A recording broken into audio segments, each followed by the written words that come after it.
Satu perikop, satu hari. Bapak Ibu Saudara yang dikasihi oleh Tuhan Yesus Kristus, kembali lagi kita akan bersama-sama membaca firman Tuhan pada saat ini. Pembacaan kita terdapat di dalam Injil Matius pasal yang ke-9, ayat yang ke-14 sampai ayat yang ke-17. Injil Matius pasal yang ke-9, ayat 14 sampai ayat yang ke-17. Mari kita bersama-sama membaca firman Tuhan ini. Hal berpuasa.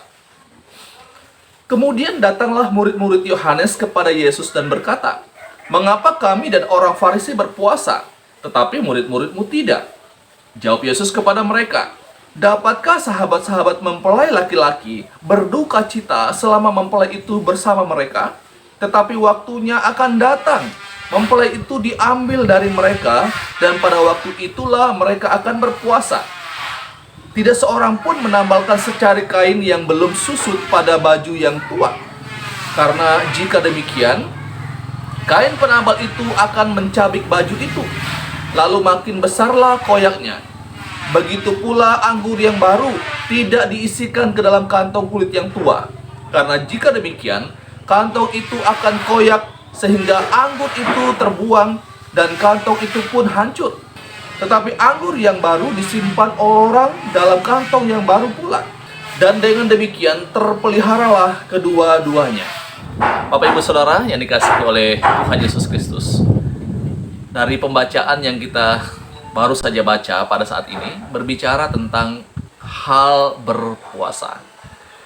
Murid-murid dari Yohanes datang kepada Yesus mempertanyakan, kenapa murid Yesus tidak berpuasa, sedangkan mereka sebagai murid dari Yohanes dan juga orang-orang Farisi melakukan puasa. Nah, Bapak Ibu Saudara yang dikasihi oleh Tuhan Yesus Kristus, dalam budaya orang Yahudi, berpuasa itu hanya diwajibkan satu kali dalam setahun. Satu kali. Kapan itu? Pada waktu hari raya pendamaian. Tetapi kalau kita membaca di dalam perjanjian baru, dalam Injil Lukas pasal 18, kita mendapati di sana orang Farisi berpuasa 2 kali dalam seminggu. Wow. Yang diwajibkan 1 kali dalam setahun. Orang Farisi melakukannya 2 kali dalam seminggu. Nah, Bapak Ibu Saudara, ketika murid-murid dari Yohanes Pembaptis ini datang bertanya kepada Yesus tentang hal berpuasa, murid-murid dari Yohanes Pembaptis ini ada beberapa kemungkinan mengapa mereka melakukan puasa. Kemungkinan yang pertama karena mereka merasa sedih setelah Yohanes Pembaptis ditangkap, sehingga mereka akhirnya melakukan puasa.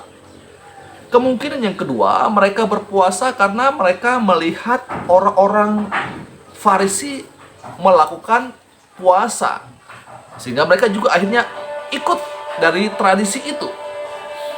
Kemungkinan ketiga, ya mungkin saja mereka diajarkan oleh Yohanes Pembaptis dalam hal berpuasa. Nah, Bapak Ibu Saudara, belajar dari hal ini, melihat bagaimana ketika para murid-murid dari Yohanes Pembaptis ini datang bertanya kepada Yesus, ada 2 hal yang saya mau bagikan dari hal ini. Yang pertama, Bapak Ibu, ketika kita melakukan sesuatu di hadapan Tuhan, kita harus benar-benar memastikan bahwa itu adalah sesuatu yang diperintahkan Tuhan kepada kita. Bukan hanya berdasarkan satu tradisi yang sudah secara turun-temurun kita lakukan. Akhirnya kita ikut melakukannya. Padahal kita tidak pernah mengerti apa makna dibalik sesuatu yang kita lakukan. Jadi ini hal yang pertama kita harus pastikan. Ketika kita melakukan sesuatu, harus dipastikan bahwa itu adalah sesuatu yang diperintahkan oleh Tuhan.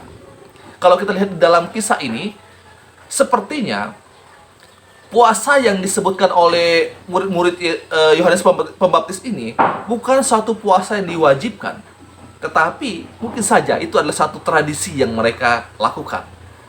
Kemudian Bapak Ibu, hal yang kedua yang saya mau bagikan dalam hal ini, ketika kita melakukan satu kebaikan, jangan kemudian membandingkan diri kita dengan orang lain. Ketika kita lihat orang lain tidak melakukannya, kemudian kita merasa, loh, untuk apa saya buat itu sedangkan orang itu tidak mengerjakannya? Untuk apa saya berbuat baik sedangkan orang lain tidak berbuat baik? Untuk apa saya mengasihi kalau orang lain tidak mengasihi? Untuk apa saya beribadah, orang lain saya tidak beribadah? Untuk apa saya memberi, orang lain juga tidak memberi? Nah, ini adalah cara berpikir yang keliru. Seharusnya kita tidak boleh membandingkan kebaikan yang kita lakukan itu dengan melihat kepada orang lain. Karena kapan kita membandingkan kebaikan yang kita lakukan itu dengan orang lain, kita pasti akan menjadi kecewa. Oleh sebab itu, ketika kita melakukan sesuatu kebaikan, melakukan kebenaran, bukan didasarkan kepada pembandingan kita dengan orang-orang yang ada di sekitar kita, tetapi lakukan itu karena itu adalah sesuatu yang diperintahkan oleh Allah kepada kita. Bapak Ibu Saudara yang dikasihi oleh Tuhan Yesus Kristus, ini renungan firman Tuhan untuk kita. Pembacaan firman Tuhan pada hari ini, kiranya kita terus bertumbuh, semakin mengasihi Tuhan di dalam kehidupan kita. Karena Tuhan telah terlebih dahulu mengasihi saya dan saudara. Tuhan Yesus memberkati kita selalu. Amin.